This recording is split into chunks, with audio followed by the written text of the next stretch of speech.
آریان ایک 27 سالہ audio engineer جو تنہائی پسند، سنجیدہ اور تجسس رکھنے والا تھا۔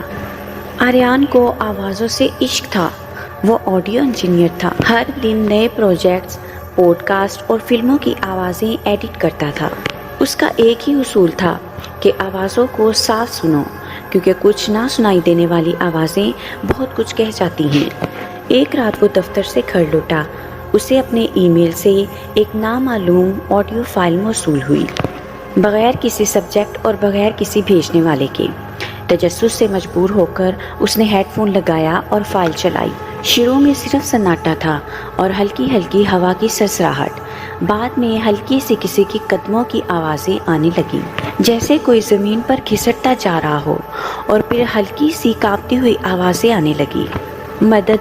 مدد کرو، میں یہاں ہوں، میری مدد کرو۔ آریان چونک گیا۔ یہ آواز جانی پہچانی لگی، لیکن وہ جان نہ سکا کہ اس نے یہ آواز کہاں سنی تھی۔ آواز بہت ہی دھیمی تھی، جیسے کسی بند کمرے سے آ رہی ہو۔ اگلے دن آریان نے فائل کو اسپیکٹروگرام میں کھولا تاکہ آواز کا تجزیہ کیا جا سکے، مگر آواز میں کچھ عجیب نکلا۔ فریکوینسی پیٹرن میں اردو کے الفاظ نظر آئے۔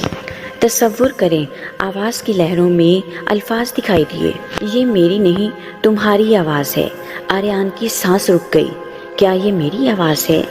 اس نے بار بار سننے کی کوشش کی، لیکن ہر بار اس کی آواز بدل جاتی ہے۔ چوتھی بار آواز سننے پر آخری جملہ تبدیل ہو گیا تھا، یہ کل کی آواز ہے جب تم یہاں نہیں رہو گے۔ آریان اب دن رات وہی فائل سنتا رہا، اپنی آواز، اپنی سانسیں اور اپنی چیخیں۔ ایک رات جب وہ فائل کو ریورس کر کے سن رہا تھا تو اسے ایک صاف پیغام سنائی دیا، تم قید ہو چکے ہو، باقی سب آواز ہے۔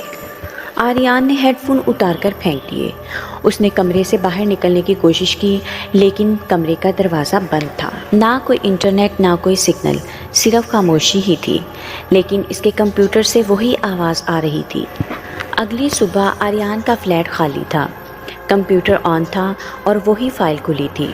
جب پولیس نے فائل سننے کی کوشش کی تو اس میں مرد کی صرف چیخیں سنائی دی، اور پھر آخر میں ایک آہستہ سے جملہ کہ اب تمہاری باری ہے۔